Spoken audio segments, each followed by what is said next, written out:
جہانگیر خان ترین ہی is the wildest man in the politics of Pakistan. اور جب بھی ان کی ویلتھ کی بات ہوتی ہے تو دو سے تین چیزیں ہمارے ذہن میں آتی ہیں. ایک ان کے پاس جو لینڈ ہے اور اس کے علاوہ ان کے پاس جیٹ.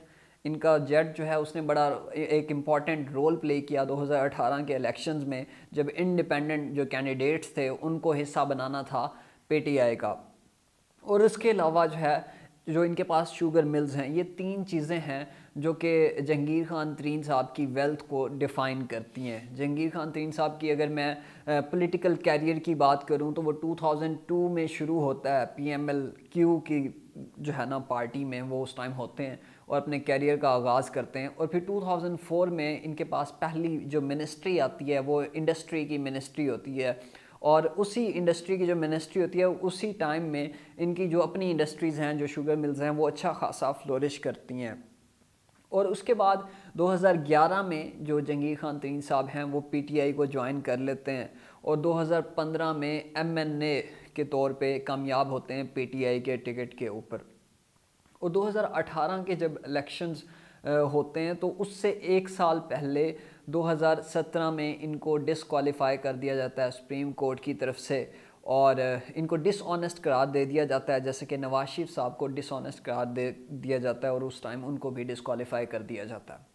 2018 کے الیکشنز ہوتے ہیں. آلتھو وہ ڈسکوالیفائی ہو جاتے ہیں لیکن پھر بھی پی ٹی آئی میں وہ ایک امپورٹنٹ رول پلے کرتے ہیں پی ٹی آئی کی جماعت میں. 18 کے جب الیکشنز ہوتے ہیں تو اس ٹائم ان کا جو جیٹ تھا اس نے بڑا ایک امپورٹنٹ رول پلے کیا. چاہے وہ لاہور کراچی کہیں بھی جانا ہو انڈیپینڈنٹ کینڈیڈیٹس جو تھے ان کو پی ٹی آئی کے ساتھ الحاق کرانے میں انہوں نے ایک بڑا ہی اہم کردار ادا کیا. اس کے بعد ہم دیکھتے ہیں کہ 2018 سے آنورڈز حالانکہ یہ نااہل ہوتے ہیں ڈسکوالیفائی ہوتے ہیں اس کے بعد بھی جو پی ٹی آئی کی میٹنگز ہوتی ہیں ان میں جو ہے نا یہ ایک امپورٹنٹ رول پلے کر رہے ہوتے ہیں اور ان کا پارٹ ہوتے ہیں ان میٹنگز کو یہ اٹینڈ کر رہے ہوتے ہیں.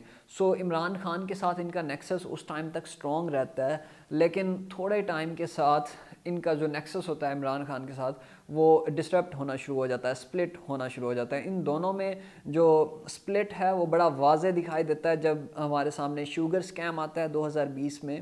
اور تب یہ سوچا جا رہا تھا کہ شاید عمران خان کی طرف سے جہانگیر خان ترین کو کسی طرح کی کوئی فیور ملے گی لیکن وہ جب نہیں ملتی تو اس کے بعد ان دونوں کے درمیان ایک سپلٹ دکھائی دیتا ہے.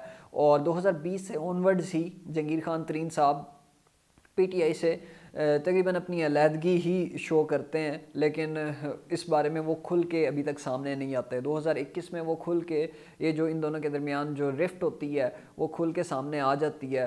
اور ایونچولی جب 2022 آتا ہے تو جو جہانگیر خان ترین صاحب ہیں وہ کیا کرتے ہیں کہ پی ڈی ایم کے ساتھ الحاق کر لیتے ہیں اور پھر vote of no confidence motion launch کی جاتی ہے عمران خان صاحب کے خلاف اور خان صاحب کو جو ہے گھر بھیج دیا جاتا ہے. اور خان صاحب اپنا ایک نیریٹو سیٹ کرتے ہیں کہ یہ ویسٹرن کانسپائریسی تھی کیونکہ ہر چیز کا الزام جو ہے ہم ایک بیرونی سازش جو ہے یہ ایک بڑا اچھا ایجنڈا ہوتا ہے ہر پولیٹیشین کے لیے. اور خان صاحب نے بھی اسی ایجنڈا کو یوز کیا اور کہا کہ یہ ویسٹرن کانسپائریسی ہے یہ امریکن کانسپائریسی ہے جس کے تحت مجھے ہٹایا گیا یہاں سے اور ان لوگوں کو آپ کے اوپر مسلط کیا گیا. سو اس کے بعد وہ گورنمنٹ میں رہتے ہیں لیکن جیسے ہی پی ڈی ایم کا ٹینیور ختم ہوتا ہے اور جو کیئر ٹیکر سیٹ اپ ہے اس کے حوالے ساری پاورز کی جاتی ہیں تاکہ فری اینڈ فیئر الیکشنز ہو سکیں. اس کے کچھ عرصے بعد جہانگیر خان ترین صاحب اپنی ایک پولیٹیکل پارٹی بناتے ہیں جس کو ہم استحکام پاکستان پارٹی کہتے ہیں. یہاں پہ جب یہ پارٹی بناتے ہیں تو اس پارٹی کا نیریٹو یہ ہوتا ہے کہ وہ پرومسز جو عمران خان نے کیے تو صحیح لیکن فلفل نہیں کیے پورے نہیں کیے وہ پرومسز جو ہیں ہم لوگ پورے کریں گے.